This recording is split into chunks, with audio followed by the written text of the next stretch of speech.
Olá, meus amados irmãos, graça e paz, sejam bem-vindos ao nosso 16º vídeo da nossa série de estudos sobre o dispensacionalismo. Atualmente, nós estamos estudando a respeito da distinção entre Israel e a Igreja. Se você deseja saber um pouco mais sobre a interpretação literal da Bíblia, assista aos vídeos anteriores, tá? Nós já trouxemos aqui para vocês algumas questões preliminares relacionadas a este assunto, já trouxemos para vocês uma definição do que é o dispensacionalismo, já trouxemos para vocês um estudo mais aprofundado do que é esta interpretação literal da Bíblia, tá? Atualmente, nós estamos falando da distinção entre Israel e a Igreja. Eu vou trazer aqui mais uma citação de um teólogo dispensacionalista. Desta feita, eu vou apresentar para vocês o que disse Charles Hayre. Charles Hayre, em seu livro de teologia sistemática, chamado de Teologia Básica, na página 461, ele explica o seguinte. Observe só. Vamos entrar aqui numa questão mais prática, né? Ele diz o seguinte: no Novo Testamento, o Israel natural e os gentios são contrastados após a igreja ter sido nitidamente estabelecida. O Israel natural e a igreja são claramente distintos. Isso demonstra que a igreja não é Israel. A distinção feita pelos apóstolos não teria significado se Israel e a igreja fossem a mesma coisa. Então, o que é que o Charles Hayre está dizendo aqui? Ele está dizendo algo muito simples. Após a igreja existir, lá no Novo Testamento, vocês sabem, a descida do Espírito Santo, né? A palavra de Deus diz que o Senhor ia acrescentando ali à igreja aqueles que iriam sendo salvos, tá? Depois que a igreja já está estabelecida, né? E o Senhor acrescentando pessoas à igreja, Israel continua sendo mencionado nas Escrituras como Israel, de forma distinta da igreja. Nós podemos ver isso em passagens que o Charles Hayre citou aqui. Como vocês podem ver, nós temos aqui Atos capítulo 3, versículo 12. Observem comigo, Atos capítulo 3, versículo 12. Olha só o que é que a palavra de Deus fala. E quando Pedro viu isto, disse ao povo: homens israelitas, por que vos maravilhais disto? Ou por que olhais tanto para nós, como se por nosso próprio poder ou santidade fizéssemos andar este homem? Então, aqui em Atos capítulo 3, versículo 12, nós temos o apóstolo Pedro se referindo àqueles homens que estavam espantados com aquele milagre que havia acontecido. O apóstolo Pedro está se referindo a eles como homens israelitas. Ora, dentro do contexto do livro de Atos, nós sabemos que estes homens israelitas não são os membros da igreja. São pessoas que estão ali impressionadas com aquele milagre que aconteceu. Então, para Pedro, os israelitas continuam sendo israelitas, mesmo depois da existência da igreja. Ok? Existem mais passagens que demonstram isso, como você pode observar em Atos capítulo 4, versículo 8, que diz assim, ó: então Pedro, cheio do Espírito Santo, lhes disse: principais do povo, e vós, anciãos de Israel. Ora, anciãos de Israel. Ele se refere a um povo distinto da igreja e continua chamando esse povo de Israel.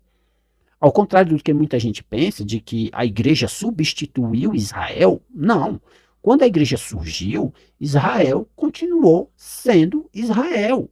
Os israelitas continuaram sendo israelitas, ok? Então não há esse chamado supersessionismo na Bíblia.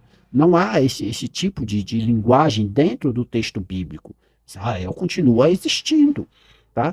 Então, em Atos capítulo 4, versículo 10, nós vemos mais uma passagem que demonstra esse tipo de coisa que nós estamos falando, a existência de Israel mesmo em meio à existência da igreja. Observe. Seja conhecido de vós todos e de todo o povo de Israel, que em nome de Jesus Cristo o Nazareno, aquele a quem vós crucificastes e a quem Deus ressuscitou dentre os mortos, em nome desse é que este está são diante de vós. Essa passagem ela é muito interessante, aqui de Atos capítulo 4, versículo 10, que Pedro ele está falando com um povo. E que povo é esse? É o povo de Israel. E é interessante notar que este povo é um povo que não crê em Jesus Cristo. Ou seja, não é a igreja, ele não está falando com a igreja, ele está falando com o povo de Israel. Tanto é que ele diz assim: olha, este milagre que aconteceu aqui, ele foi por meio de Jesus Cristo. E o Jesus Cristo, aquele a quem vós crucificastes. Então você perceba que dentro da narração, da narrativa de Lucas, no livro de Atos, né, porque foi Lucas quem escreveu Atos, tá? Dentro dessa narrativa histórica, Israel é tratado como Israel. E a igreja é tratada como a igreja. São coisas distintas dentro do livro de Atos. Ok? E continuando, só mais algumas passagens para confirmar isso que eu estou falando, tá? Atos capítulo 5, versículo 21. E ouvindo eles isto, entraram de manhã cedo no templo e ensinavam.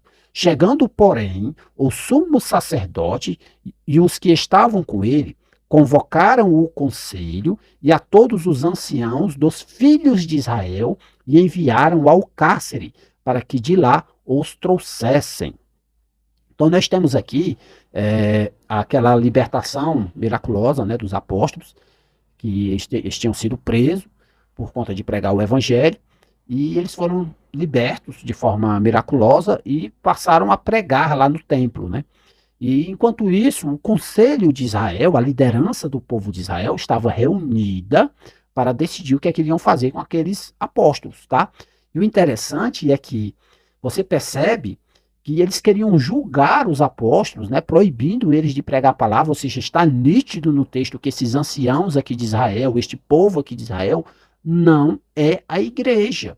Dentro da narrativa de Atos, Israel é Israel e a igreja é a igreja. E o dispensacionalista, ele vê dessa forma. Ele não lê a Bíblia e vê uma promessa que Deus faz para Israel e ele diz assim, essa promessa é para a igreja. Se a promessa é para Israel, a promessa é para Israel, é distinto da igreja, tá? Essa promessa só vai se aplicar à igreja se o próprio texto bíblico aplicar também esta promessa para a igreja, ok? Mas Israel é Israel e a igreja é a igreja. Existem promessas que os dois têm em comum? Existem promessas que tanto Israel tem como a igreja tem, que são promessas em comum, ok?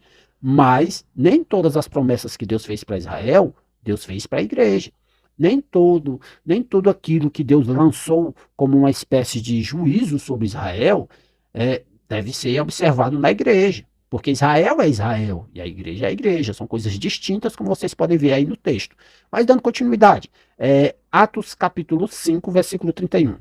Deus, com a sua destra, o elevou a príncipe e salvador, para dar a Israel o arrependimento e a remissão dos pecados. A palavra Israel aqui representa o quê? A igreja? Ora, se em todo o contexto de Atos Israel se refere a Israel, por que nessa passagem Israel se referiria à igreja? Ok? A ideia aqui é que esta mensagem que é pregada, este evangelho que é pregado tanto a Israel como também aos gentios, tanto a judeus como também aos gregos. Ok? A remissão de pecado, o arrependimento, aquilo que Cristo fez lá na cruz do Calvário, é para salvar também o povo judeu, ok? Dando continuidade, mais uma vez em que a palavra Israel ou israelitas aparece na Bíblia. E disse-lhes, homens israelitas, acautelai-vos a respeito do que haveis de fazer a estes homens. Aqui nós estamos em Atos capítulo 5, versículo 35. Nós temos Gamaliel, na reunião lá do conselho do povo de Israel, e ele fala àquele povo que não é a igreja, dizendo, acautelai-vos, cuidado com o que vocês vão fazer com esses homens aí que são membros da igreja de Cristo. A realidade é essa. Há uma distinção, irmãos, clara. Se você não percebe essa distinção, cuidado para você interpretar esse texto errado. Porque senão você vai pensar que essa reunião em que Gamaliel estava presente seria a igreja de Cristo. Eu vi um certo teólogo importante explicar que Toda vez que a palavra assembleia aparece na Bíblia, se refere à igreja de Cristo. Não, meu irmão, não é assim não. A palavra assembleia, que é a palavra eclésia lá no grego, ela pode se referir a qualquer tipo de assembleia. Agora, saiba diferenciar a assembleia de Cristo, a, a, a congregação de Cristo, ok? A eclésia de Cristo, de uma eclésia normal, uma assembleia normal. Esta reunião aqui do povo de Israel é uma reunião, é uma congregação do povo de Israel. Tanto é que eles estão aqui fazendo julgamento a respeito do que eles vão fazer com os apóstolos. Tá? Agora, se você interpreta que Israel é a igreja, como é que você vê esse texto? É uma reunião da igreja aqui para perseguir a própria igreja? Né? Não faz sentido. Tá? Então, irmãos, para finalizar, vamos ver mais uma passagem que o Charles Hayre enfatiza aqui na mensagem dele, que é 1 Coríntios, capítulo 10, versículo 32. Aqui é bem claro, tá? Portai-vos de modo que não deis escândalo nem aos judeus, nem aos gregos, nem à igreja de Deus. Observe só que a distinção aqui entre três povos. Observe aí, né, que até os tradutores da Bíblia, eles colocaram uma vírgula aí para deixar bem claro que há essa distinção. Olha aí, ó. Portai-vos de modo que não deis escândalo nem aos judeus. Quem são os judeus? É Israel, meus irmãos. É óbvio. Nem aos gregos. Quem são os gregos? Aqui, os gregos aqui estão representando os gentios, tá? Até algumas traduções da Bíblia já traz a própria palavra gentil. E a gente também não deve dar escândalo nem à igreja de Deus. Judeu e gentil é a mesma coisa? Não, tá aí, tá bem claro, diferenciado aí. E a igreja de Deus também está inserida aí de forma diferente, tá? Há uma distinção entre esses três grupos. Há os judeus, há os gentios, né, que é representado aqui pelos gregos, e há a igreja de Deus. São coisas distintas. Isso é claramente visto nas escrituras. Há uma distinção óbvia entre Israel e a igreja, tá? Então nós temos atualmente, nessa atual dispensação, nós temos aí três povos atuando neste mundo. Nós temos os judeus, os israelitas, que continuam sendo israelitas. Nós temos um grupo bem maior, que são chamados as nações, são chamados os gentios. E nós temos um grupo muito especial, que é um grupo que foi comprado pelo sangue de Jesus Cristo e que é formado por pessoas de todas as nacionalidades do mundo, inclusive judeus. Nós estamos falando da igreja. Então a igreja é um povo especial, tá? Que foi comprado pelo sangue de Jesus Cristo e é formado por gente de toda tribo, língua e nação. Então é um povo de gente, é uma reunião, é uma congregação de gente salva pelo sangue de Cristo. Então nós temos na Bíblia, no Novo Testamento, judeu, gentio e a igreja. Nós temos esses três povos sendo claramente distintos, apresentados de formas distintas aqui em 1 Coríntios, capítulo 10, versículo 32. Então, meus irmãos, fico por aqui neste vídeo. Espero que tenha ficado claro aí. Essa é apenas uma das fundamentações bíblicas relacionadas à distinção entre Israel e a igreja. Acompanhe a nossa próxima aula e vocês vão se aprofundar mais sobre este assunto.